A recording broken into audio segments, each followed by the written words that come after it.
Okay, now the thing that people actually think of when they hear freestyle.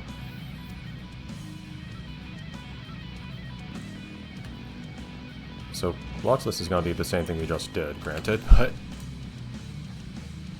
instead of only lots of really tiny.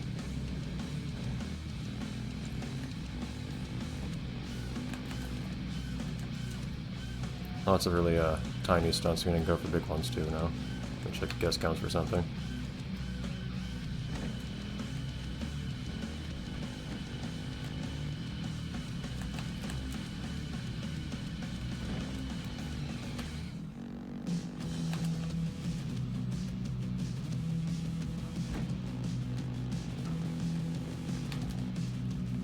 I wasn't under the same trick, but oh well.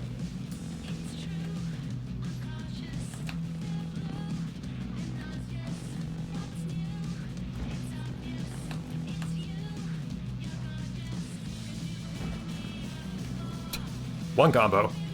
Cool. I'll take it. Oh, it's not very difficult.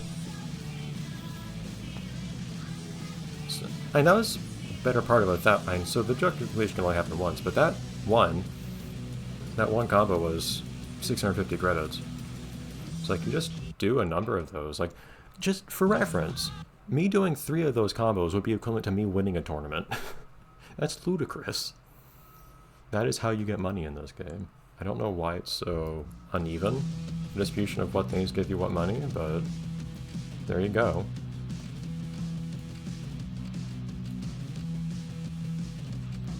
Okay, so yeah, we head off to national races now. I'll keep things tuned balanced for a national race. I feel like for short track you want acceleration, for enduro you probably want top speed and stability, but then for national you probably want to balance. Also, quick question for touring, because I'm forgetting, what's the point of having low shocks? A smoother ride supposedly. Oh wait, I had higher. And higher is harder suspension, right? And more stable at high speeds. And I found that at high speeds it felt smoother because it's odd. So it's basically, do you want stability at low speed or high speed? But why do I really care how stable I am at low speed when, you know...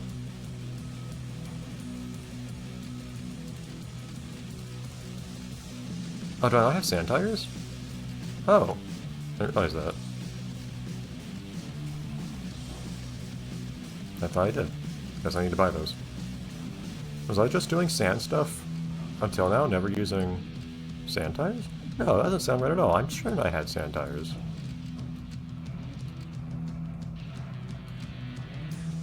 Didn't I? Did I really need to buy sand tires? Why wouldn't I have? It's not expensive or anything, but...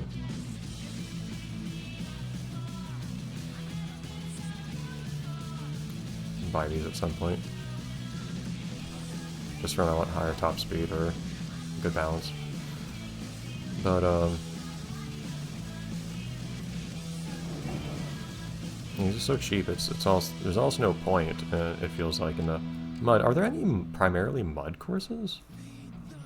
They're for other mud tires. Anyways, there's also not much point to the whole tire thing, as far as buying it goes, because they're so cheap.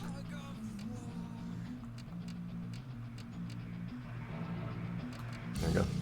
I don't know if the game just automatically selects the best tires you have for each environment, because there have been cases where I forgot to actually select more sensible tires or something, but it seemed like, oh, I actually got fairly decent tires anyways. But yeah, so was I just using dirt tires for when I went to, say, Red Sands before now? I'm not sure now.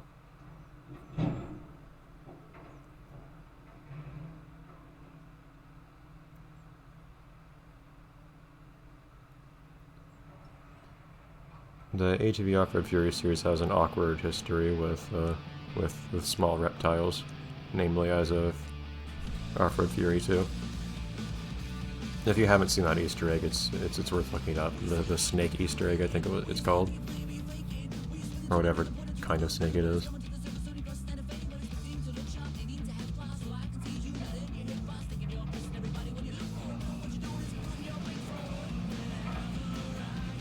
And here's this guy to my right with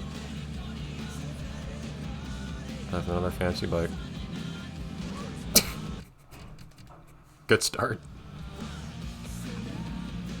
My bike didn't get ahead of everyone else, but my body did.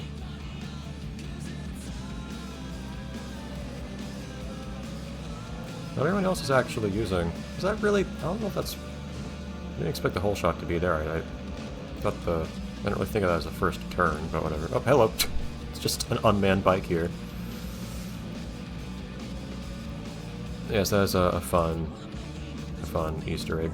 I respect the second game. I'm disappointed that this game doesn't have the humor that the second game did in things moving at high speeds, to put it euphemistically. Again, so I never actually owned the second game, but I did know at least one person that did. Did I just go this way? No. It's a little misleading.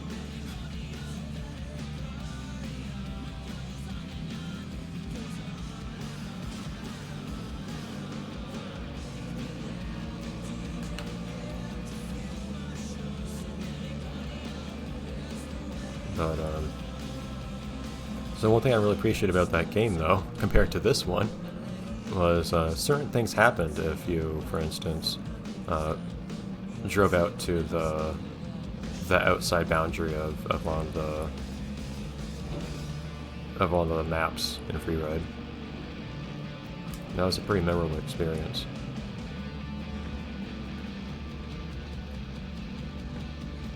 And kind of technically impressive too. I thought that was even a trick you could do. Kind of technically impressive too, just by virtue of the fact you can cover a lot of distance in that game in a map really quickly, and the system seemed to handle it just fine. Sorry, that's not the sort of thing I'm willing to let happen while I'm driving.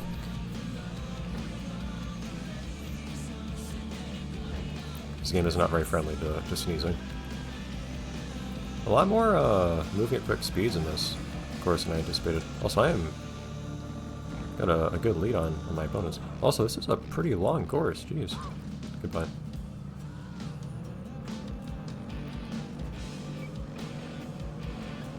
If I can wipe out like that and still be in first, that's a pretty crazy lead by my standards.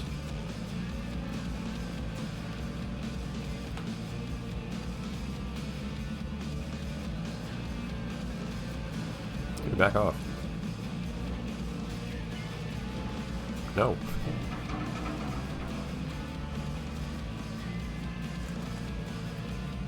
I think that was the first time I had done tweaking this entire game, funnily enough. I think I just tend to never press L1 and circle together. I've done Indian a few times. I don't know. Yeah, Tsunami I've done plenty. Oh yeah, I thought Tsunami was with triangle. I had the muscle memory for it, but somehow I thought to myself that Tsunami was triangle, even though that's not what I'm pressing when I do it. Strange. My hands knew what to do, but the rest of me didn't. No, that's Cordova if I would use triangle. L1 and triangle and up. This is one of those things where it's a bit of a pain that you can't see what my inputs are as I'm playing stuff, because that's Sidewinder. But, because you can't... If I start talking about what things I'm pressing to do certain stunts, you don't really have a frame of reference. Which is part of why I tend to be kind of detailed when talking about what kinds of tricks, or what kinds of inputs do what, because I know you don't have any way of knowing without me saying it, except for your limit there. Yeah, and there's one guy behind me, and then everyone else is just way off in the distance.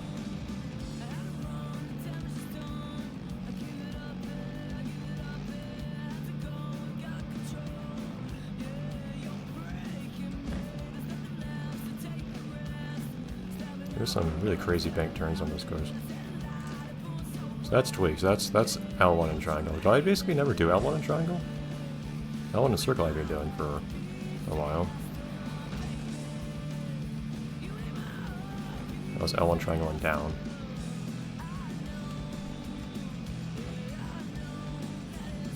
I'm getting a little bold doing some of these stunts, but I'm only doing it on the big jumps, and also you do get a lot of air to work with here.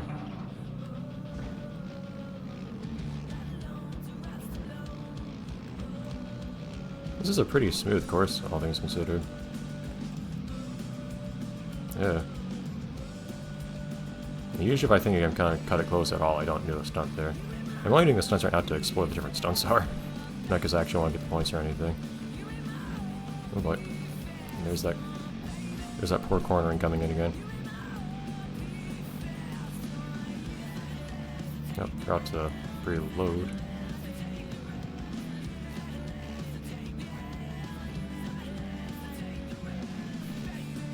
That one hill at the very beginning is pretty good to preload on because you can save yourself a good deal of speed that way, but otherwise, this isn't a course that really demands too much perfection and when you preload and whatnot, I don't think. Have I done down?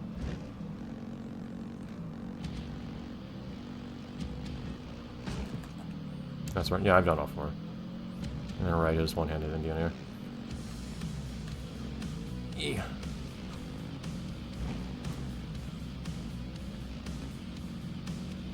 This is a pretty nice feeling course, honestly. It's nice, big, winding. Has some nice air you can get.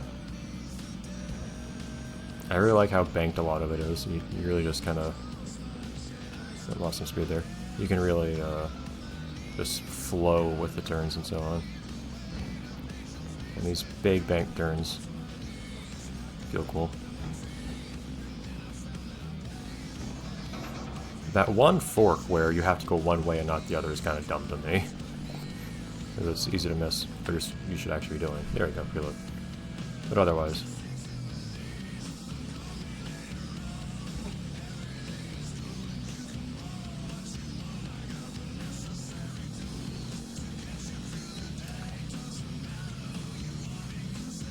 Give myself a little bit of extra money, I guess. It's not a lot that you get, really.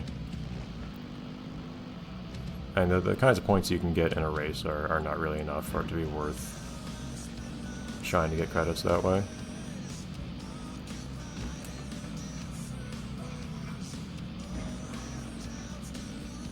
Why couldn't this block off the right side there or something at least?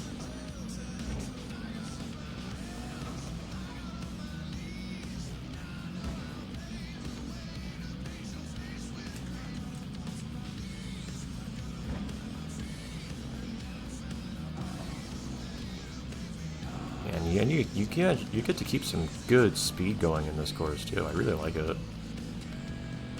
Honestly, this is actually my favorite course for racing so far in this game, entirely.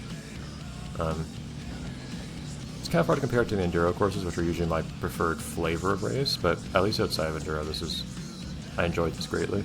A little long for my taste. Make it like 3 laps instead. Anyways. I got hit by quite a bit. Young is giving me some concern on the other hand. Prefer to be a bit further ahead than that, but I am not too afraid of how I'm going to perform in the Nationals anyways. Bahasira. Now it's dirt. So that's where I'll be doing a couple of races next, I guess. After we finish all the desert stuff we're doing now. And that'll be next time too, because I think it's about time to finish here. So next time, we'll probably start with enduro actually, but whatever the case, sandy. We'll do some sandy races next time, and then after that, probably get back to freestyle with the Ice Ridge freestyle. Yeah, it'd be nice to get into some snowy stuff again. I know that I like the low traction everywhere, but everything just being dirt and sometimes sand is a little bit less interesting than, getting a bit of variety from the alternatives. Anyways, okay, so I think that's all for today, right? That's 5 episodes recorded. This one is 50 minutes long. We're good. Alright. See you then, everyone. precisely halfway done with the freestyle too. We're getting there. I still don't know how to get all the money we're supposed to get to buy some of these things. But, one, the game might anticipate some amount of grinding, I guess, especially for the really crazy good bikes, like a Fury bike, which is just the game's best. I guess. That, and we might just get tons. I don't know how much money we'll get for winning pro tournaments. I also don't know how much we might get if we go back and do stuff on Expert, which I'm not sure how much I want to do that. I don't know. We'll see. I'm not entirely certain what my in condition for this game is actually going to be perfectly honest. I should start thinking about that soon. I figured to be clearing all types of events and whatnot. The question is just whether or not I'll include Expert on that. I think give Expert a shot at least at one point, see how much more difficult it feels doing races that way, for one, and then also seeing how much prize money I get for winning a tournament that way, if I can, hopefully. I imagine I could do amateur expert tournament and see what happens. See if there's a big increase in the money I get, because maybe a pro expert tournament, if you can complete it, which I imagine would be pretty dark tough, maybe that gives you tons of money if you do that. I don't know. And I could also look that up, how much money you get, instead of experimenting myself if need be, but we'll see. Anyway, so from the moment, let's assume that the end condition will be completing all the events except for stuff on Expert. We'll start with that, and we'll see from there where things go. In terms of like how much stuff I've unlocked, in terms of like how the bikes I've gotten, and so on, and how difficult it feels like it would be to do the rest too. We'll see. Bye everyone.